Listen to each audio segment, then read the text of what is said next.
ден, од мене ова е магазинот за родителство 0+ месеци на телевизија Телма. Мнозина мислат дека клетките кои што се задолжени за одржување на имунитетот се сместени во носот и белите дробови, но всушност најголемиот одбранбен систем се наоѓа во цревата. Некои студии покажуваат дека системот за дигестија, односно цревата, учествуваат со 70 до 80% во целокупниот имунитет на човекот. За добрите бактерии и нивното влијание врз имунитетот кај децата, денеска зборуваме со доктор Александар Сајковски, специјалист по педиатрија од Аџибадем Систина. Добре ни дојдовте. Добар ден, благодарам за поканата и поздрав до сите ваши гледачи.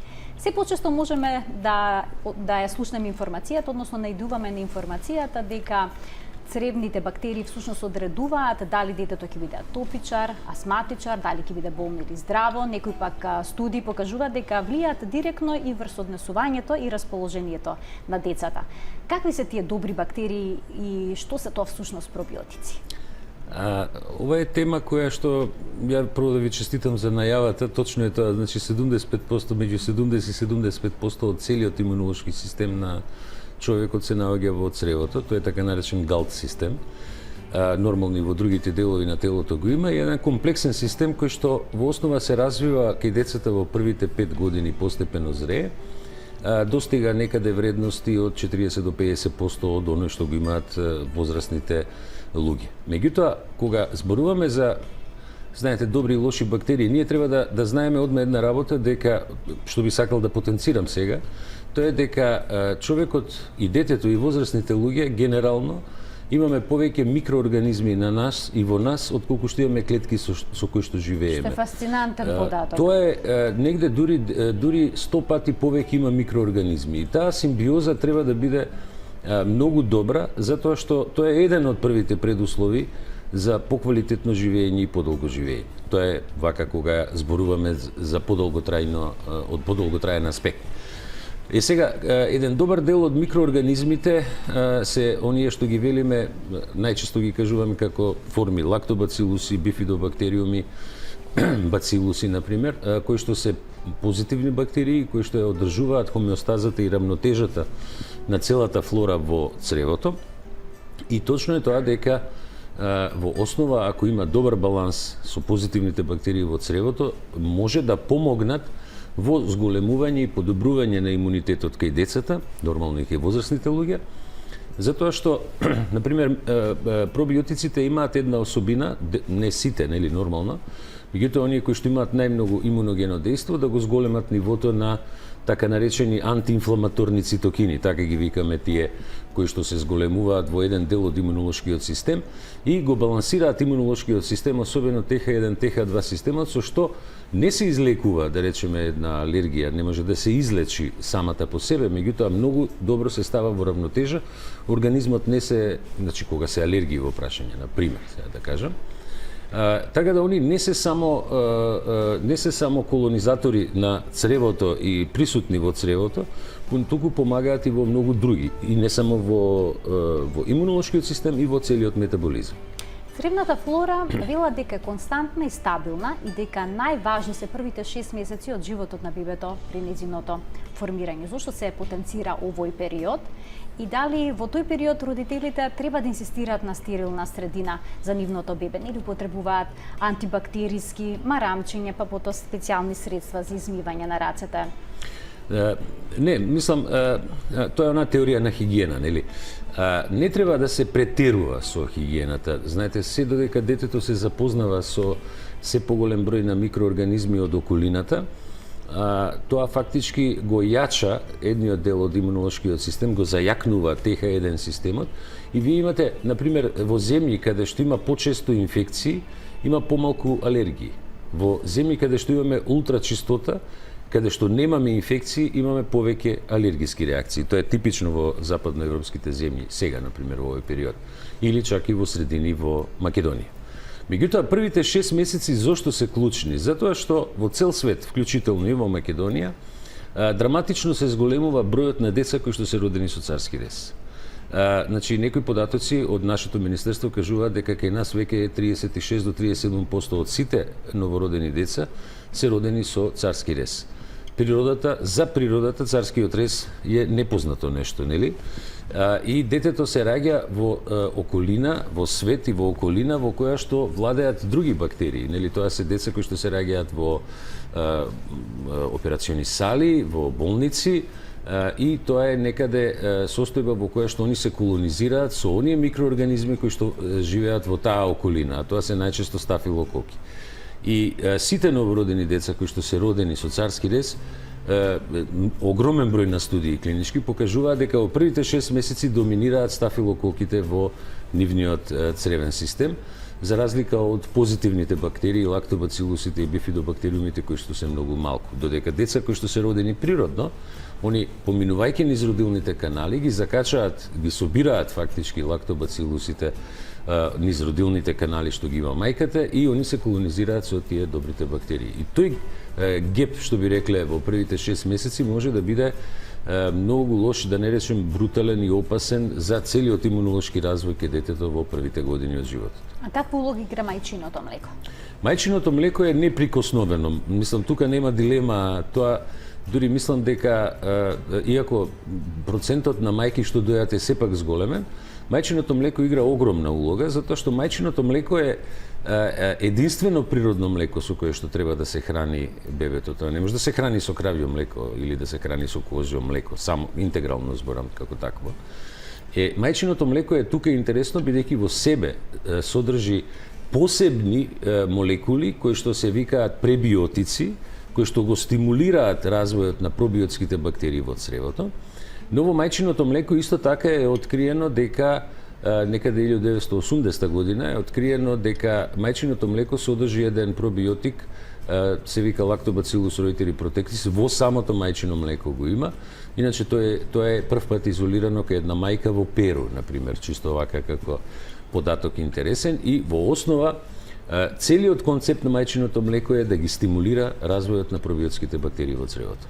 Утврден ли е механизмот на делување на пробиотиците врз имунолошкиот систем, врз развојот на имунолошкиот систем? Апсолутно. На каков начин всушност тие го зајакнуваат имунолошкиот систем? Апсолутно е утврдено. Тоа е докажано, например, деца или возрастни луѓе, кои што, особено ние се за деца зборуваме, кои што пијат пробиотици, односно внесуваат пробиотици, првото основно дејство што е нивно е да ги зајакне врските помеѓу клетките во гастроинтестиналниот систем, да не пливаат непотребно, него да се меѓу себе зајакнати. Втората функција битна е да ги отфрли сите патогени бактерии од површината на слузницата на цревото. И третата е да во еден дел, значи каде што е веќе имунолошкиот дел на цревото, вршат стимулација на лачење на одредени клетки или молекули. Например, деца кои што пијат, значи пробиотици кои што имаат такво имуногено дејство, ослободуваат поголема количина, например, на секреторен имуноглобулина. Имаат поголема количина на интерлеукин 10, а тој интерлеукин 10 е тој кој што го контролира целиот имунолошки систем и го моделира функционирањето на имунолошкиот систем.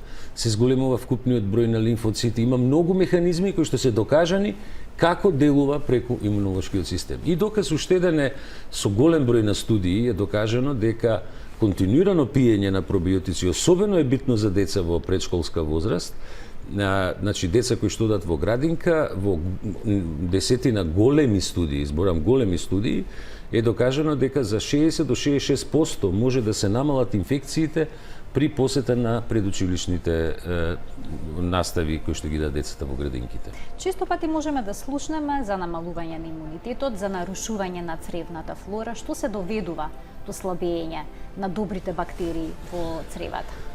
Тука има повеќе фактори, нели?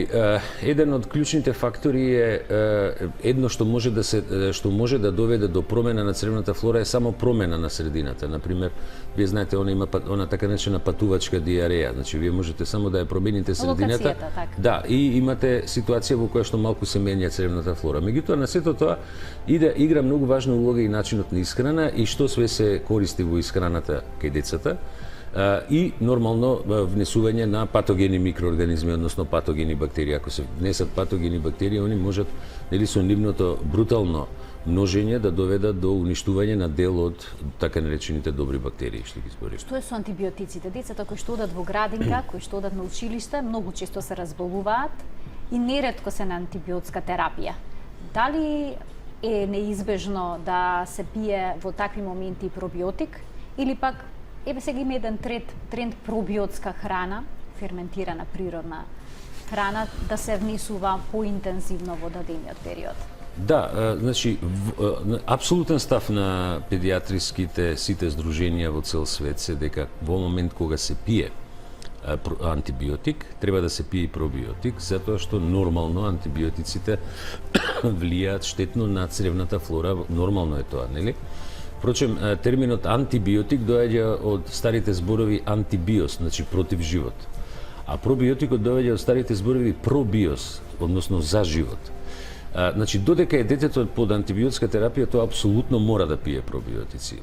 Добро е да ги пие и во форма на ферментирани производи, а ферментираните производи, знаете, уште пред 110 години Метинков ја изнесе прв таа теза дека внесување на пробиотски култури, живи бактерии, значи тоа се кефир, јогурт, кисело млеко и така натаму, може да влијаат позитивно на имунитетот и на здравјето на еден човек. И би сакал да напоменам дека овдека веќе кога го спомнуваме употребата на антибиотиците, треба да имаме предвид дека ние во основа во цел свет, не само во Македонија, имаме злоупотреба на антибиотиците. Значи антибиотиците се даваат и таму кај што треба и кај што не треба. Значи антибиотиците се даваат само тогаш кога сме сигурни дека детето има бактериска инфекција. Кога има знаци за вирусна инфекција, употребата на антибиотици е бескорисна, непотребна и од друга страна може да биде контрапродуктивна, да доведе до некои разни форми на оштетување на црево и така натаму. Така да по принцип еден прекрасен лек како што се повеќе лекови, нели, како што се антибиотиците, ние со нашата злоупотреба, зборам од наша страна како лекари, од друга страна и на семејствата на луѓето и на фамилиите во однос на децата, се доведовме во ситуација да имаме многу резистентни микроорганизми во природата. А меѓу другото, некои истражувања покажува дека по примањето на антибиотска терапија се доведува тоа до неравнотежа на цревната флора и дека се потребни цели 6 месеци за таа да се нормализира. Апсолутно, да. Знаете, тоа е сигурно така. И она што е неопходно е детето и после примање на антибиотикот да прима пробиотици, за да се сепак регулира цревната флора. Впрочем, за жал, нели, ние кога имаме јасна бактериска инфекција, тука нема дилема, мора да се даде антибиотик. Меѓутоа, кога имаме вирусна инфекција, онда користењето на антибиотици у суштина само ќе доведе до уништување на цревната флора. Сега кога сме веќе кај пробиотиците, на пазарот има навистина многу пробиотици од различни соеви, со различни концентрации, па родителите не знаат кога, колку и како да дадат одреден пробиотик. Како тие да одберат добар пробиотик? Тоа е едно од многу честите прашања на родителите. Знаете како, јас себе користам прилика, баш ќе кажам дека сега имавме еден текст во Систина Плюс. Јас доаѓам од клиничката болница Аџи Бадем Систина, врзана за припрема на децата за зимскиот период. И таму, например, меѓу другото, во припремата е и некои контроли кои што треба да се направат и споменато е евентуално појачување на имунитет со некои имуномодулатори како што се пробиотиците. Сега кога ќе кажете, има навистина еден голем конгломерат на пробиотски култури кои што се наоѓаат на пазарот, треба да се има во предвид дека начинот на нашиот живот, значи начинот на модерното живење, модерниот начин на исхрана, користењето на она што би рекле junk food храна, користењето на многу хемикали, на разни неразградени пестициди, органофосфати во исхраната, значи доведуваат до рушење на имунолошкиот систем. Прашањето за изборот на пробиотикот ви е како прашање со кучињата, например. Вие имате куче како сорта, имате дога која што е огромно куче и пинч која што исто е куче, ама сосема различни функции. Исто е и со пробиотиците. Треба да се користат само тие пробиотици кои што имаат добри, валидни, квалитетни клинички студии за нивното дејство. Такви пробиотици има 2-3 само значи правите пробиотици кои што треба, значи све се лактобацилус и бифидобактериум. Меѓутоа не сите имаат имуногено дејство. Некои се користат само за лекување на проливи, например, некои се користат за појачување на имунитет. Например, ние користиме кај секое бебе кое што е родено со царски рез, на пример, нели, за регулирање на цревната флора, за регулирање на неговиот имунитет, користиме Lactobacillus reuteri protectis, на пример. Меѓутоа, кога е понарушена флората, на пример, можете да користите и Bacillus clausi, на пример, како лактобацилуси кои што се користат, пред се затоа што тие се наоѓаат, како и уште еден лактобацил, исто така се наоѓаат во флората на родилните канали кај мајката, а кога бебето ќе се роди со царски рез, оно не ги закача тие пробиотици. Ги споменавме пред малку вирусите, дека за вируси не се прима антибиотска терапија, но дали пробиотиците може да помогнат во таков случај? Знаете, управо тоа е она што модерните западни земји го прават и користат пробиотици за зајакнување на имунитет кај децата и намалување на инфекциите во тек на одење на градинките. Затоа ние велиме дека одредени пробиотски култури во основа се имуномодулатори. Односно, они го појачуваат тој ТХ1 дел од имунолошкиот систем на детето и они прават помалце инфекции. На тој начин им помагаме на децата да прво не прават толку инфекции, например деца кои што одат во градинка и примаат само пробиотици, за 60, пред малку споменавме, до 66% се намалува бројот на нивни инфекции, а и тие што ќе ги добијат се полесни. Ако има потреба, ако е детето со нарушен малку имунолошки систем, има потреба да се додадат и други имуномодулатори, нормално ќе се додадат и други. Во овој дел од емисијата ќе поставиме прашања од гледачи на Facebook страницата 0N+ на телевизија Телма. Гледачите има можност да постават прашање поврзано со денешната тема.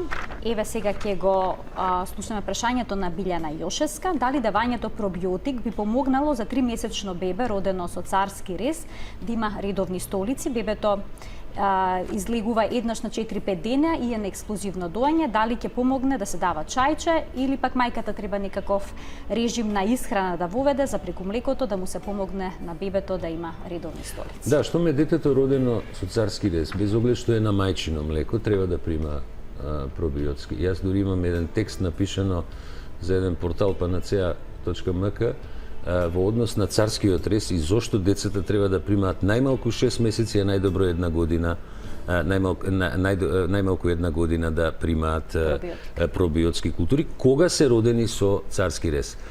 Ние го даваме Lactobacillus reuteri protectis во тој случај и добиваме многу добра регулација на цревната флора. Така да топло препорачувам на мајката да го даде. Дури и деца кои што се родени спонтано, а се на вештачка исхрана, треба да примаат пробиотици, значи ако не се на мајчино млеко. Но ако мајката го дои бебето свое, а е бебето родено спонтано, тогаш нема потреба да ги прима. Так. Во основа нема потреба. Марина Трпчевска прашува, по препорака на педијатар давам секојдневно пробиотик, 10 месеци сме, до кога е препорачливо да се дава? Одлично прашање. Ние, знаете како, прашањето е врзано со едно друго прашање, а дали семејството јаде дома кисело млеко, јогурт, кефир, не знам, сирење, кашкавал, сигурно јаде. Тоа е фактички внесување на пробиотски култури.